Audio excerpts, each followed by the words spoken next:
여러분 반갑습니다. 이번 영상은 남자가 집을 부담하는 것은 전통적인 결혼 문화가 아니다라는 거 가지고 한번 이야기해 보겠습니다. 시청자 댓글 2개 보려고 하는데요. 소중한 댓글 감사합니다. 첫 번째 댓글입니다. 한국도 전통이 아닙니다. 외국하고 비교했을 때 그 이야기 하시는 거예요. 만약에 전통이라면 시부모님 집에 들어가서 살아야 했다. 또 다른 댓글. 실제 우리나라의 전통결혼 문화는 잘못된 것이 아니라 여성이 남성의 집으로 시집와서 시부모님을 모시고 사는 것입니다. 그리고 이는 조상대대로 부를 내려온 집안에서는 너무나도 당연한 일이었고 당연히 새로 집을 마련하여 남성이 큰 부담을 질 필요가 없었던 겁니다. 그리고 자녀들이 부모의 집을 물려받아서 사는 것이 너무나 당연한 일이고 자연스러운 것이었습니다. 하지만 현대에 이르러 여성들이 시부모를 모시고 사는 것을 기피하고 외면하면서 남성들은 이를 수용하기 시작했고 따라서 남성이 부모를 모시지 않고 따로 살려면 집을 마련해야만 했던 겁니다. 이 부분과 관련해가지고 남자들이 너무 스윗한 것이 아니었나라는 생각이 들어요. 이거를 왜 남자가 큰 부담을 지어야 하나요?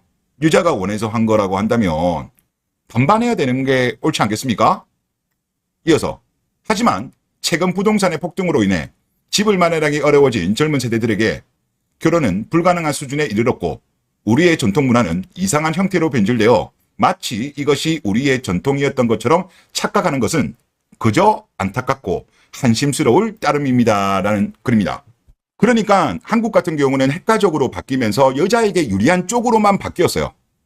남자들이 스윗하게 요구를 다 들어줬다니까? 물론 여자들도 처음에는 요구사항이 크지 않았습니다. 단단빵에서도 출발을 했었으니까. 근데 시간이 지나면 지날수록 그 요구 상황이 끝도 없이 커져버렸죠. 그러다 보니까 요즘 같은 경우는 역세권의 신축 아파트 전세나 자가까지 나오게 돼버린 거예요. 이게 거의 뭐 전부 다는 아니겠지만 상당히 많은 여자들이 이걸 요구하는 상황까지 와버린 거예요. 그리고 비용 같은 경우는 남자 쪽에서 부담하는 거는 유지되고 있고 전세가 매매가가 비싸다 보니까 남자 혼자로는 부족하니까 부모님의 노후 자금이 많이 들어가잖아요. 심지어 최근에 부동산 급등기에 연끌보다 부모님의 도움을 받아서 집을 샀다는 비율이 몇 배나 더 많았다는 게 통계 자료로도 나왔어요. 그런데 희한한 거는 이혼할 때는 또 반반이야. 참 어이가 없죠. 그리고 또 지금 젊은 K녀들 같은 경우는 여론조사에도 나왔지만 배우자의 부모님을 가족이라고 생각하지 않는 비율이 높아지고 있습니다. 나이가 어리면 어릴수록. 아무리 그래도 남편의 부모님까지는 가족이라고 생각해야 되는 거 아닌가요? 그런 식으로 따지면 남편들도 뭐 장모님, 장인어른 가족이라고 생각하지 않아도 되나요? 하여튼 근데 여론조사에는 그렇게 나와요. 실제 또 많은 여자들의 반응을 봐도 가족 아니다라고 생각을 해요. 그러니까 대리효도라는 말이 나오는 거잖아요. 대리효도, 시월드란 이야기가 나오는 게 가족이라고 생각 안 한 거예요. 그리고 남편들 같은 경우는 중간에 끼어가지고 고부 갈등에 있어가지고 중간에 끼어서 어쩔 줄 모르는 남자들이 엄청나게 지금 늘어나고 있는 거 아니겠습니까?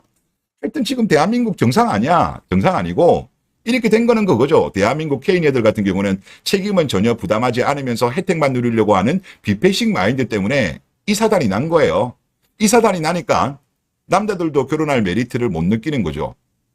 그래서 이번에 뭐 정부에서도 저출산 대책이 나왔던데 보니까 또 뭐 결국은 돈으로 지원해 준다는 쪽인데 저는 이것보다는 문화를 바꿔야 된다. 이런 결혼 문화. 현대식으로 본다면 지금 같은 경우는 뭐 시부모님들 모시는 거 아니라고 한다면 지금은 집을 구할 때 남녀 모두 반반 부담하는 게 옳죠. 그래서 저는 정부 정책이 돈으로 다 해결할 게 아니라 이런 문화에 대해서 어떻게 본다면 공익적인 어떤 홍보 이런 걸 더 해야 되는 것이 아닌가라는 그런 또 아쉬움이 또 많이 남더라고요. 이번에 그 정책 발표를 보니까. 하여튼 그렇고.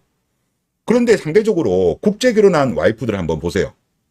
의외로 K녀들과 비교해 보면 시부모님들한테 잘합니다. 왜 이런 차이가 날까요?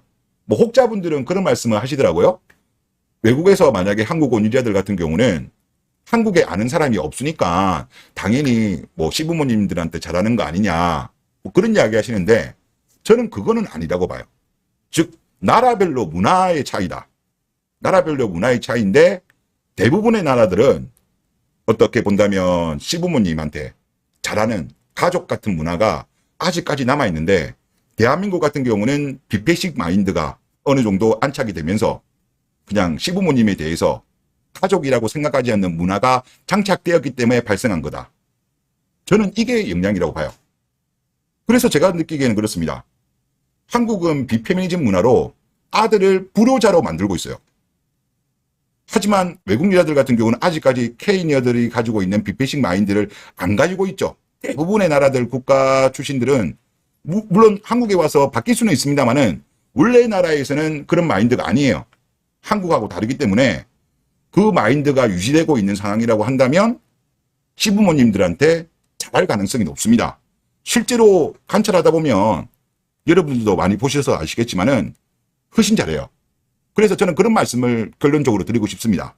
만약에 부모님에게 효자가 되고 싶다고 한다면 국제결혼이 좋은 선택이다. 확률상으로. 지금 대한민국 국내혼 한 분들 보면 와이프랑 이제 부모님 사이에 낑겨가지고 어쩔 줄 모르는 경우가 되게 많아요. 그런 경우 보면 되게 안타깝더라고요. 그러니까 하여튼 뭐 효자가 되고 싶다면 국제결혼이 좋은 선택이 아닐까, 그렇게 결론을 내리겠습니다. 네, 이번 영상 여기서 마치겠습니다. 감사합니다.